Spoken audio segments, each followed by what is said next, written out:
तो हेलो दोस्तों, फाइनली आज हम पहुंच चुके बड़े अपना ठेका बाजार में। सामने हो नारियल के भाव पूछ ले हो तो 50 रुपये एक पीस।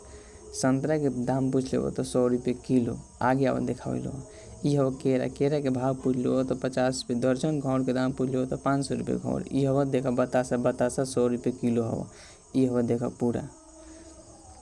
ये देखा आदि के भाव हो 50 रुपये किलो। अनारस हो जो कि 100 रुपये एक पीस। ये आगे देखा हमारे ठीक है बाजार के पूरा लुक हो भाई। केरा देखा 200 रुपये घाव। ये हमारे चाचा हमारे के दाम पूछ लो तो 10 रुपये एक पीस, तो 2 गो ले लियो।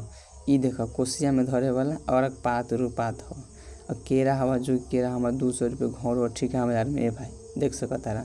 ये हमारे चाचा हवा जो कि 50 रुपये दर्जन घाव बेचत हो। ये देख नींबू। ये हमारे ठीक है बाजार के पूरा लुक हो तू देख सकता रहा। अगर वीडियो अच्छा लगे तो सब्सक्राइब शेयर कमेंट करा। ये भाई ला मिले अगलो वीडियो में। तब तक के लिए जय हिंद जय भारत।